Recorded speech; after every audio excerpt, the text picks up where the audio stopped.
Hello there, very good evening and welcome to Primetime News on TV1 for the Newsfirst, where the people come first. I'm Martin Satyanesan. And I am Rochelle Thermodera. First, let's take a look at our headlines for tonight.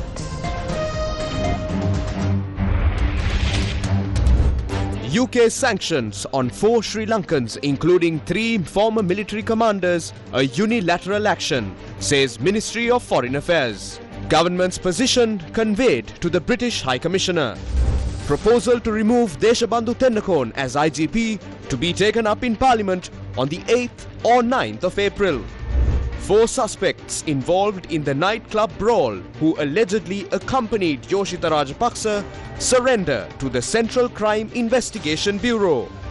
Threats of crocodiles in the Mount Lavinia, Vellavatta and Panadura coastal areas. Sri Lanka Life Saving Association issues warning. Central Bank maintains overnight policy rate at current level. Starlink satellite broadband service to commence operations from April. An assurance from the government. On to those stories in detail. Sri Lanka's Ministry of Foreign Affairs says that unilateral actions by the UK government to impose sanctions on 3 former military commanders complicate the national reconciliation process underway in Sri Lanka. Foreign Minister Vijitha Herath has conveyed the position of the government of Sri Lanka to the British High Commissioner Andrew Patrick during a meeting at the Ministry of Foreign Affairs. The United Kingdom recently announced that it has imposed sanctions on retired General Shavendra Silva, retired Admiral of the Fleet Wasantha Karanagoda and retired General Jagalchai Surya for their alleged involvement in human rights violations during Sri Lanka's civil war. Additionally, sanctions have been imposed on Vinayagamurthy Muralidharan, also known as Karuna Amman. Under these sanctions, the individuals are banned from travelling to the United Kingdom and are prohibited from accumulating and depositing assets within the country. In response to the UK's decision, the Ministry of Foreign Affairs, Foreign Employment and Tourism emphasised that this unilateral decision does not support Sri Lanka's domestic reconciliation process. The ministry noted that such actions could complicate the situation. The ministry's statement highlighted that the government is committed to strengthening domestic mechanisms for accountability and reconciliation, adding that any human rights violations that occurred in the past should be addressed through these local mechanisms. The stance of the Sri Lankan government was conveyed to the British High Commissioner to Sri Lanka, Andrew Patrick, by Minister of Foreign Affairs, Foreign Employment and Tourism, Vijitha Herath, during a meeting at the ministry. The United States of America imposed sanctions on Shavendra Silva on the 14th of February 2020 during his tenure as the commander of the Sri Lanka Army. Gotabaya Rajapaksa was the president of Sri Lanka at that time. Meanwhile, Cabinet spokesperson Dr. Nalinda Jayatissa announced that the proposal to remove IGP Deshabandhu Tennakone, who is currently in remand custody, will be presented to Parliament on the 8th or 9th of April and is expected to be passed. He made this clarification during the media briefing to announce cabinet decisions today. අධිකරණයේ එයාගේ පත්වීමට ක්‍රියාමාර්ගයක් නඩු කටයුත්තක් සිද්ධ වෙද්දී රජය දෝෂාභියෝගයක් ඉදිරිපත් කිරීම තුළින් රජය පිළි අරගෙන තියෙනවද දේශබන්දු තෙන්නකෝන්ගේ පත් කිරීම නීත්‍යානුකූලයි කියලා. අපේ ශ්‍රේෂ්ඨාධිකරණයේ තීන්දුව ලබා දෙනකන් ඉන්න බෑ. We cannot wait indefinitely for a Supreme Court verdict. That is a judicial matter. In the meantime, we are expediting the process through Parliament. All allegations are being investigated. How he received a salary from another institution while serving as a state official. His name was included in the list of Sri Lanka cricket, and if he has been involved in other institutions which aren't mentioned. We are also probing how a distillery was allowed to operate. The CID is investigating how he obtained these privileges and where he travelled. These are not things we need to publicise on social media. Arrests will be made accordingly. No one is above the law. This government is ensuring that justice is applied equally to all. The government has changed, but that does not mean everything or everyone changes overnight. Even Mahinda Rajapaksa's son hasn't changed. So it is unrealistic to expect the entire state service or society to transform instantly with a change in government. However, we are introducing and implementing the necessary projects and programs to drive that transformation.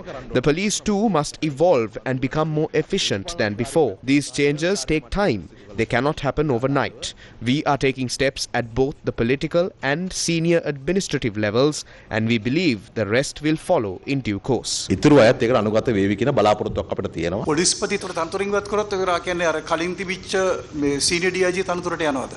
ඒක බලන්න එතනින් ඊට පස්සේ. We will have to consider that in due course. If these allegations of misconduct are proven, he would be ineligible to hold any state service position, not just as IGP. The decision is based on the findings of the investigation board we appointed. The report from that board will be presented and passed in Parliament. If the misconduct is confirmed, he will not be permitted to remain in public service and his pension will also be cancelled. From there, the law will be implemented. ඒ අනුව මේ විෂමාචාරයන් ඔප්පු වුණොත් එහෙම ඔහුට රාජ්‍ය සේවයේ ඉන්නත් බෑ පෙන්ෂන් එක අතාල වෙන්නෙත් නැහැ මොකක්වත් නැහැ. එතනින් පස්සේ නීතිය ක්‍රියාත්මක වෙනවා. The Criminal Investigations Department has recorded statements from Deshabandhu Thennakoon, the Inspector General of Police, who is currently in remand custody. According to Gamini B. Disanaika, the prison spokesperson, CID officers visited the Dumbura prison to obtain Thennakoon's statements. Thennakoon will remain in remand custody until the 3rd of April in connection with a shooting incident that occurred near a hotel in Valigama, Mathura on the 31st of December 2023. The incident resulted in the death of an officer from the Colombo Crimes Division. The Court of Appeal announced today that the agreement to not arrest former acting director of the Colombo Crimes Division, Assistant Superintendent of Police Neville De Silva, in connection with the Valigama hotel shooting incident, will be extended until the 28th of April following objections from the Attorney General. The announcement was made during the hearing of a writ petition filed by Neville De Silva and 7 other officials seeking an order to prevent their arrest in relation to the incident. The petition was heard before Appeal Court Judge Gihan Kulatunga. During the proceedings, 6 officials, including former Colombo Crimes Division OIC Anselm Silva, requested permission to withdraw their petitions, stating they no longer wish to pursue them. The judge granted their request. Subsequently, President's Counsel Iraj De Silva, representing petitioners Neville De Silva and Jagat Nishant, requested the court to summon the petitioners for confirmation of their claims. Deputy Solicitor General Maheshika De Silva, representing the Attorney General, strongly opposed the request, arguing that the petitions could not be continued as 6 petitioners had already withdrawn. After considering the arguments from both sides, the judge scheduled the next hearing for the 28th of April to confirm the petitioners' claims. Sanctions have been imposed on 3 former military chiefs for alleged human rights violations. Additionally, the Inspector General of Police has been placed in remand custody in connection with the death of an officer following a shooting which was allegedly orchestrated by a police unit under his command for personal motives. There is also a proposal for the removal of the Inspector General of Police in Parliament.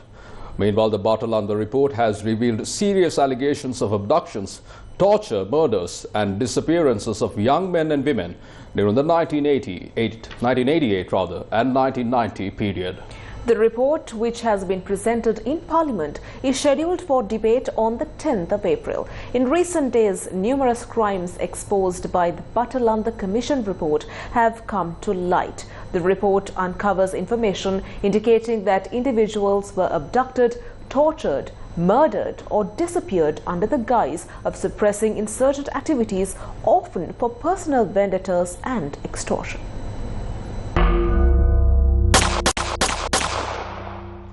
T.M. Bandula, a key witness at the Batalanda Commission, provided testimony regarding his abduction and torture.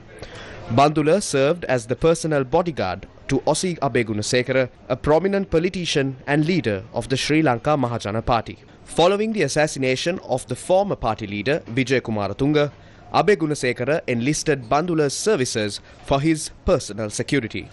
Bandula was tasked with providing protection for Abegunasekara's vehicle while riding a motorcycle. On the 27th of January 1990, Bandula was abducted by an armed group while travelling by bicycle from his home in Dalugama, Kalaniya to a nearby shop. Among the abductors was then Assistant Superintendent of Police Douglas Piris, who reportedly brandished a firearm.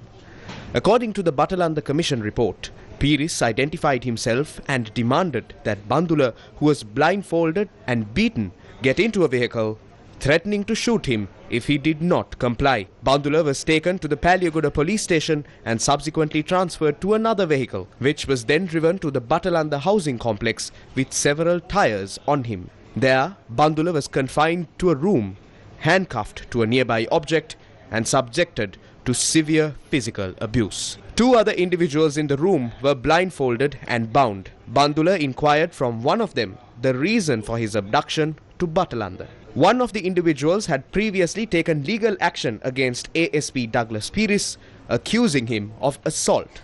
The court found Douglas Piris guilty and ordered him to pay compensation.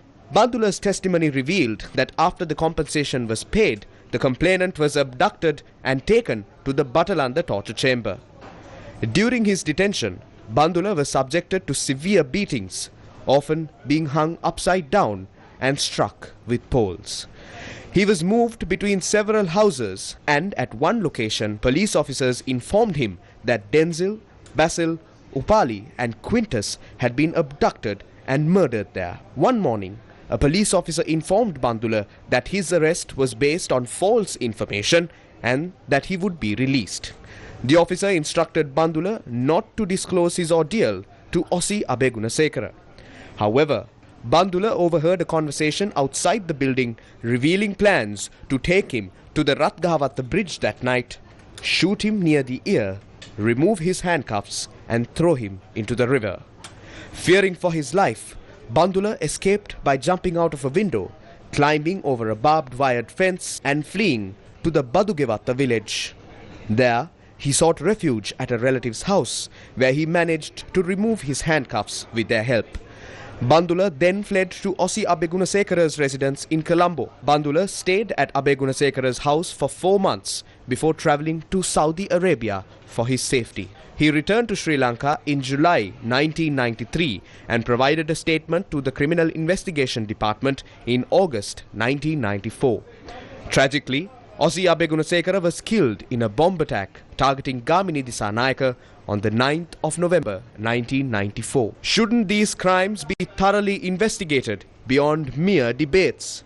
Shouldn't justice be served to the victims even now? 4 individuals who allegedly accompanied Yossi Rajapaksa to a Colombo nightclub have been arrested by the Colombo Central Crimes Investigation Bureau in connection with an assault. Senior Superintendent of Police and police spokesperson Buddhika Manatunga confirmed that the suspects were taken into custody after surrendering to the police. Yoshita Rajapaksa, son of former President Mahinda Rajapaksa, and his wife, along with several others, visited a nightclub on Park Street, Union Place on the night of the 20th of March. The altercation reportedly began when the Rajapaksa couple refused to wear identification wristbands required for entry, leading to a confrontation with the nightclub's security personnel. The situation escalated, resulting in the assault of a bouncer. Initial investigations were conducted by the Kompanya police, but the case has since been handed over to the Colombo Central Crimes Investigation Bureau for further inquiry. Yoshita Rajapaksa and his wife provided statements to the Kompanya police yesterday regarding the incident. Nadun Chintaka, also known as Harakata, appeared before the Mathura High Court today. The case, filed in 2018 for the possession of 7 grams of heroin, was heard by High Court Judge Nandana Amarasinghe. Tight security was deployed as Nadun Chintaka, also known as the Harakata, was brought to the Mathura court complex this morning for his court appearance. 5 lawyers were present when the case was called, with Senior State Counsel Udar Karnathalaka representing the government and President's Counsel Kapila Vaidyaratna representing the defendant. Given the limited time to hear the case, it was decided to adjourn the proceedings to the 23rd of May and the 2nd of June. In 2018, officers from the Special Task Force conducted a raid on his house and seized a stash of drugs. The Sri Lanka Life Saving Association reports renewed crocodile threats in the coastal areas of Mount Lavinia, Velavatta and Panadura. Fishermen have observed crocodiles roaming the coastal regions of Dehiwala, Mount Lavinia, Ratmalana and Panadura. Here is a recent sighting of a crocodile in these coastal areas.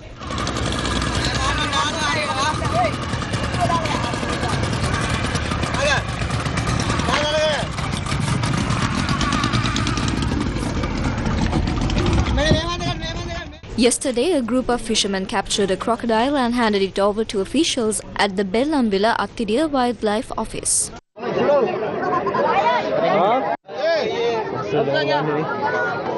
දීවරයෝ ඒගොල්ලන් මුදු බයින ගිහලා ඒ මුදේ බයින කට්ටිය ඇතුලේ ඉඳලා ඒගොල්ලන් ඊට පස්සේ ආයෙ උඩට ඇවිල්ලා වනජීවියෙකුට දැනුම් දීලා තිනවා ඊට පස්සේ වනජීවියෙන් ඇවිල්ලා මුදු යන කට්ටියත් එක්ක ගිහලා බෝට්ටුවේ ගිහලා ඒ කිඹුලා වල්ලන් ආවා කොච්චර වගේ දිගට යාවා ඒගොල්ලන් නම් කිව්වේ අඩි 16ක් කියලා ගමයි තව එක්කෙනෙක් ඉන්න කතාවක් කිව්වා ඉතින් මුදු රස්සා කරන කටට තමයි ඉතින් පාඩු.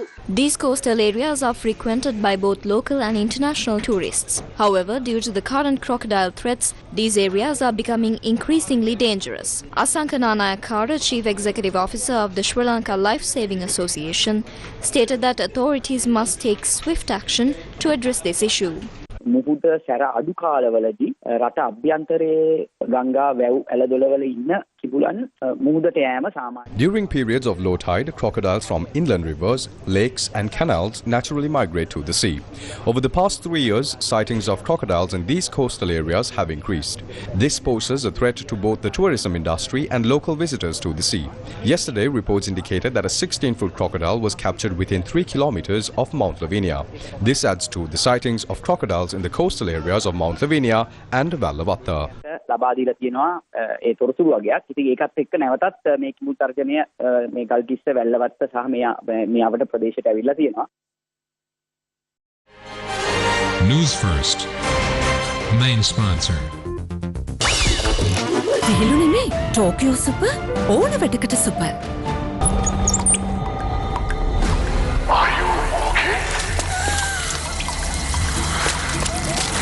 Whose fault is this? Looks like someone didn't use Tokyo Super Seal for waterproofing. Tokyo Super Seal. Do it right the first time. Back to the news. A family that endured hardship without shelter has found hope today thanks to the compassionate efforts of Gambadda.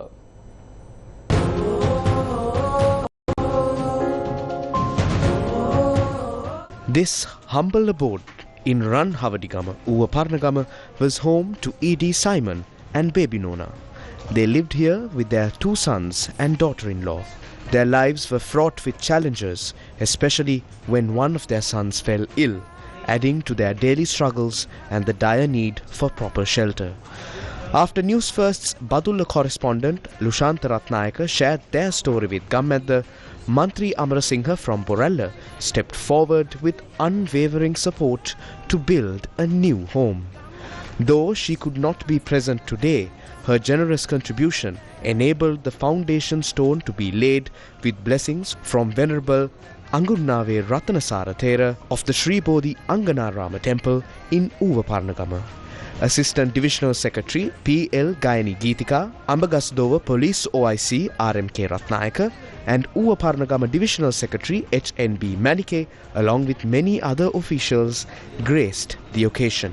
ඔබතුමාලට අවංක ස්තුතිය මං පිරිනවනවා නිලධාරිතුමාටත් පොලිස්පතිතුමාලටත් ඒ ජීපිස්ට් එක සෑහෙන මට උදව් කළා තියෙනවා ඒක නිසා මේ තිරස ගම්මැද්ද හරහා මට මුල්ගල් තැබීම අද සිදු වුණා මගේ නෑදෑ පිරිසත් එකතු වුණා මට හරි සන්තෝෂයි අද මොකද මේ Gammadda General Secretary Prasanna Atukorala and the Gammadda team coordinated all activities with dedication. This act of humanity in Run Havadigam Badulla is a shining example of the power of community and compassion.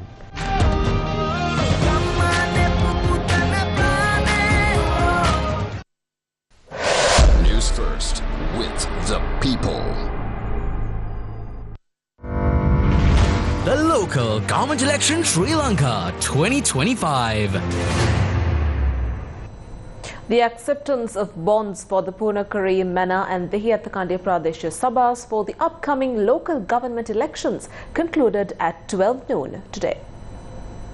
National Election Commission has announced that nominations will be accepted for only 3 local government institutions until 12 noon tomorrow. The election date for these institutions will be announced thereafter.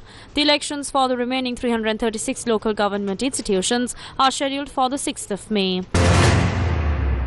Lanka Tamil Arsa submitted its nominations for the Punakari Pradeshya Sabha today, led by MP S. Sridharan. In addition, the Samagi Jana Balavege also submitted its nominations for the Punakari Pradeshya Sabha this evening. The Democratic Tamil National Alliance submitted its nomination papers for the Mana Pradeshya Sabha today at the Mana District Secretariat. The Janasita Peramuna submitted its nominations and deposited bonds for the Dehyatakandia Pradeshya Sabha today under the leadership of party leader Venerable Batharamulle Sila Ratanathera. The Governor of the Central Bank of Sri Lanka, Dr. Nandalal Veerasinghe, provided a nuanced analysis of the potential ramifications of evolving U.S. trade policies on Sri Lanka's economy. He pointed out that U.S. tariffs could lead to trade diversions. Governor, has the central bank done an assessment on the impact of U.S. trade policy at 10%, 20%, 25%? No, I think we have looked at done some studies and try to understand. I think it is too early because this thing are evolving, and still, even from the U.S. side, it's not very certain the level of tariffs and on which countries they are going to implement at what rates. All are not very clear. It's very uncertain. But we have looked at what's our share. For example, our export market is mainly on apparel sector. It's about $2 billion annually, and our trade balance is we have a very favorable trade balance with the U.S. But in terms of the size of the market taxes, I think we are pretty much below the rank. So I think we are over 30, 35 in terms of market taxes. The US, mainly Mexico, China, Europe, European countries have, Canada has larger market taxes.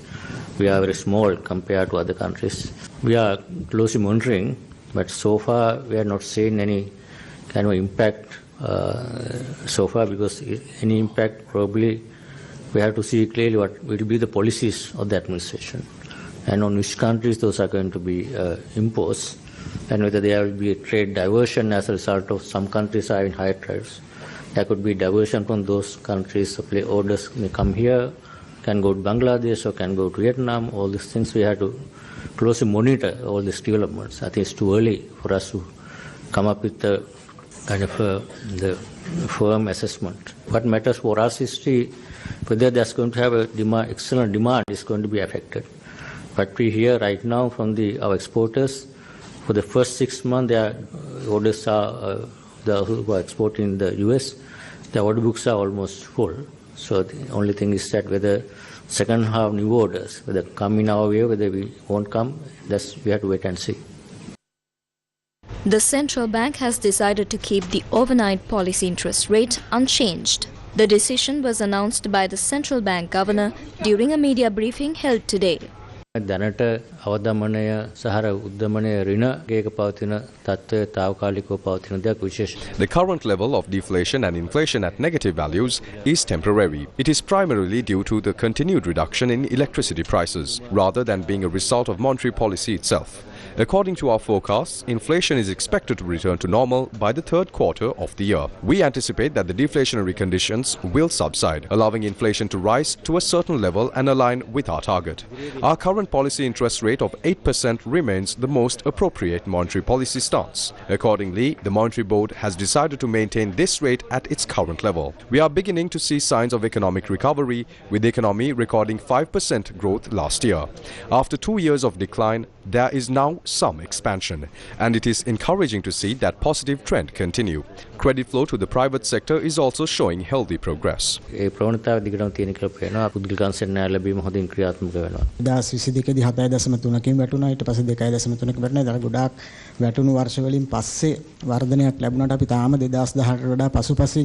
සිටින්නේ සම්බන්ධයෙන් ඔබතුමාගේ අදහස දැනගන්න. යථා තත්ත්වයට පත් වෙන අපි හිතන්නේ තව අවුරුද්දක් විතර යඩුම වශයෙන් We believe it will take at least another year or two for a full recovery. The progress will be gradual. The economy has not yet returned to its previous size, and it's typical for a country to take some time to regain its economic scale following a major crisis. As you mentioned, we may reach the 2018 level by next year or the year after. However, no official forecast has been made in that regard yet.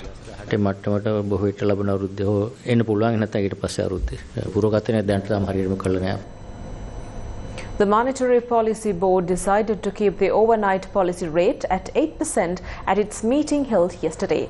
The board arrived at this decision after carefully considering the developments both domestically and globally.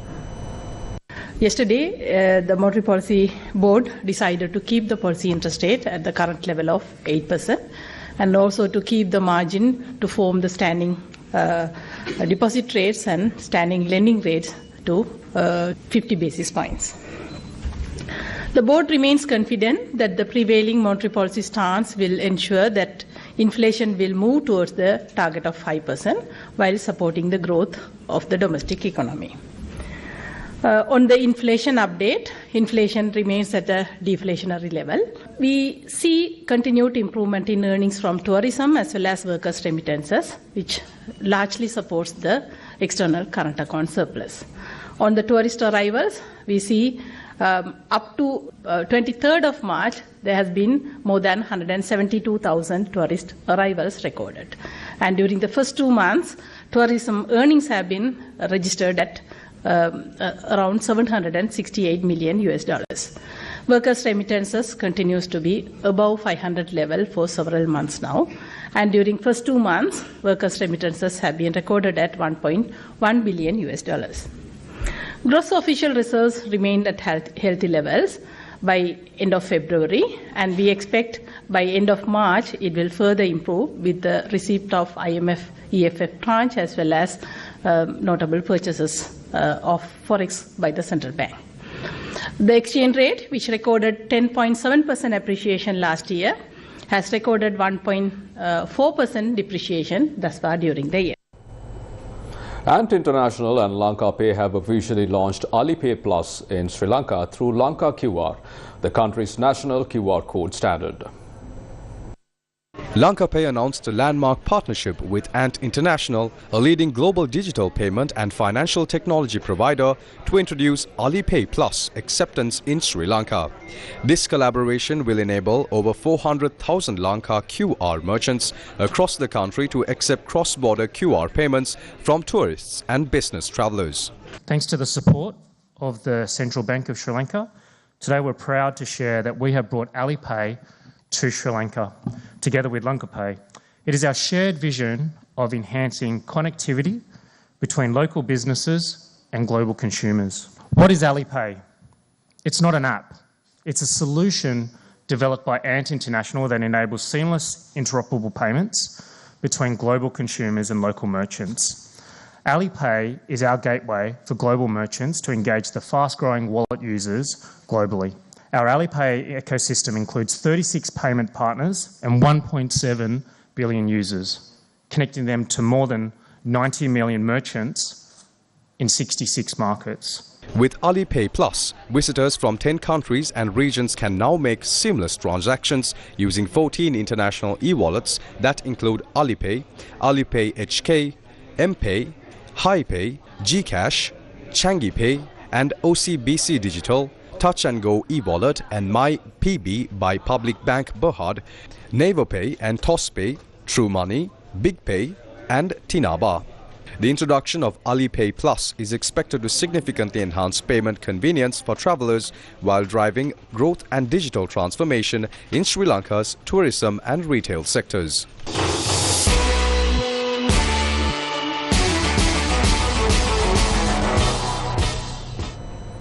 Global adventurist and intrepid explorer Senaka Kotagama is set to unveil his debut publication spotlighting Giza, the elusive black leopard of Laikipia, Kenya. He spoke to the media ahead of the launch. A celebrated wildlife enthusiast, Senaka Kotagama, will unveil his debut publication, The World of the Black Leopard, set for launch in June 2025, spotlighting Giza, the elusive black leopard of Laikipia, Kenya. As the first Sri Lankan to bring this remote region and its black beauty to the radar of fellow wildlife lovers back home, he revealed the captivating insights and stunning photography from his visit since 2023 at a press conference held in Colombo. I expect this to be the first works of a series I hope to accomplish. A series titled The Ultimate Predator, and the debut book, The World of the Black Leopard. The presentation today is as much about the book as are the circumstances that led to its creation. An individual's work would be so much more immersive, combining this with photography or videography. If you think this is cumbersome, I have a third element, a first generation handicap which is also always within reach. It is the detailed content harvested by this combo that gave me the confidence to embark on this production. Each time I look at the completed draft, I'm ever more convinced that it is this that has given this maiden production so much more meaning, a game-changing point of difference. With unreserved guidance, information and connections I have shared, there are others in the Sri Lankan and global wildlife fraternity who have now been able to see Giza. This book, The World of the Black Leopard, is in some part, is for those who have far more sanity to stay within the confines of civilization and to safely flick the channels at will to know what goes on out there on an ever-exposed planet. I hope this book, together with the stunning illustrations, as I'm told, will take it to another level. My production is not for personal profit, never was. I have harvested far greater returns abundantly, beyond monetary gain, from the incredible experiences as an explorer and adventurer. A self-published work by Senaka Kotagama, the book blends gripping adventure with the groundbreaking discovery of Giza, a rare melanistic leopard. Senaka became the first Sri Lankan to track this elusive ghost in the darkness in 2023, inspired by images from wildlife photographer Will Berard Lucas.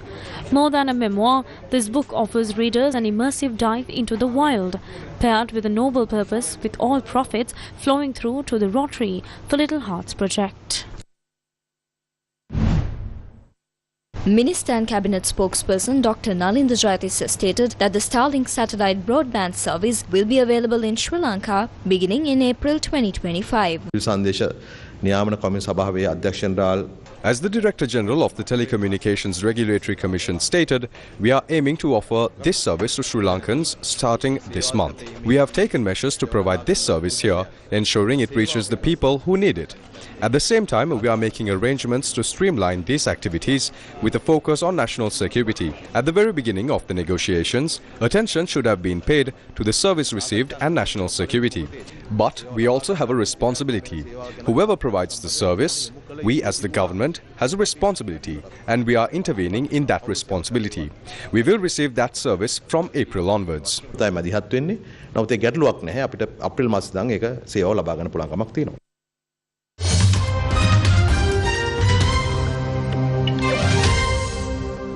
In your international news, Russia and Ukraine have agreed to a naval ceasefire in the Black Sea in separate deals with the United States after 3 days of peace talks in Saudi Arabia. Following days of separate negotiations with Ukrainian and Russian officials in Saudi Arabia, the White House said the two sides had agreed to ensure safe navigation, eliminate the use of force and prevent the use of commercial vessels for military purposes in the Black Sea, while also agreeing to implement a previously announced pause on attacks against energy infrastructure. The agreements, which represents a potentially significant step forward while falling far short of a 30-day full ceasefire initially proposed by the White House, were outlined in two separate but very similar statements from the White House yesterday. Ukrainian President Volodymyr Zelensky said the entire agreement was effective immediately, signaling that if Russia violated the agreement, he would seek more backing from the US. Зараз Москва щось там вимагає щодо зняття частини санкцій. Хоча 3 роки розповідає, що санкції їм нібито не страшні і навіть корисні. Але якщо не спрацює ще й ця домовленість, якщо росіяни не виконають умови сьогоднішніх домовленостей. The announcement came after US negotiators held separate talks with Russian and Ukrainian teams over several days in Saudi capital, Riyadh. During a 12-hour session on Monday, US and Russian officials discussed the possible resumption of the 2022 Black Sea Grain Initiative, an agreement that was supposed to allow Ukraine to ship millions of tons of grain and other food exports from its ports. Moscow pulled out of the initiative, brokered by Turkey and the United Nations in 2023, accusing the West of failing to uphold its commitments to ease sanctions on Russia's own exports of farm products and fertilizers. On Tuesday afternoon, US President Donald Trump told reporters that his administration was looking at Russia's conditions. The US President said at the White House, quote, "We are thinking about all of them right now. There are 5 or 6 conditions. We are looking at all of them," end quote.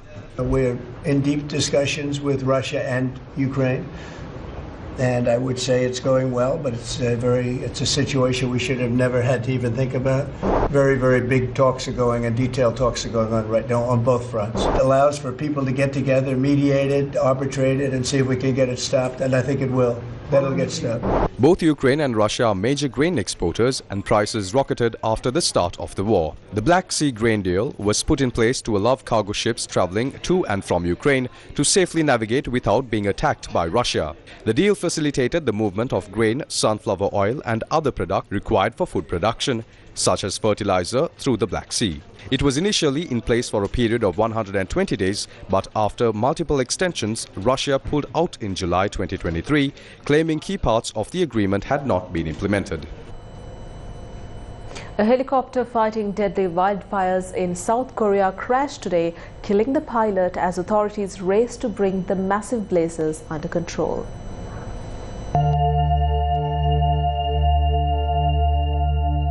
According to Yonhap news agency, the country's forestry service said that firefighting helicopters have been grounded after the crash. The death toll from a wave of wildfires that tore through southeastern region has risen to 18, with 1 person missing, Forest Service officials said today, as firefighters still battled to contain the rapidly spreading blazes. The deadly wildfires have forced more than 27,000 residents to flee their homes. Fueled by strong winds and dry weather, the blazes have razed entire neighborhoods, closed schools and forced authorities to transfer hundreds of inmates from prisons. Dozens of helicopters and thousands of firefighters and soldiers have been deployed to deal with the wildfires. The fires that began in Sangcheon County in South Gyeongsang province last Friday have spread to nearby Uisong and many close neighborhoods fueled by strong and dry winds.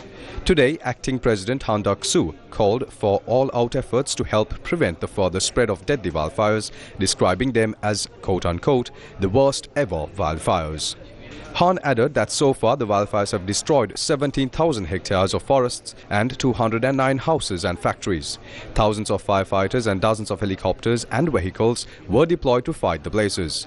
Since last Friday, the military has deployed some 5,000 service members and 146 helicopters to help combat the wildfires raging in the southeastern region.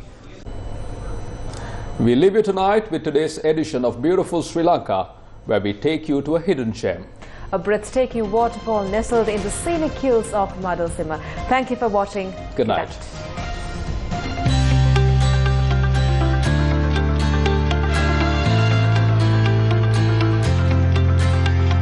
Beautiful Sri Lanka.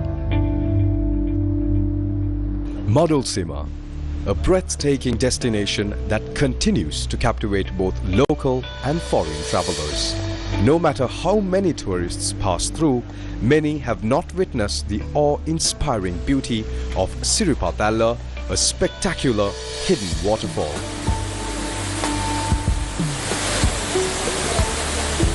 Tucked away in a serene forest haven, this enchanting waterfall remains a secret to most.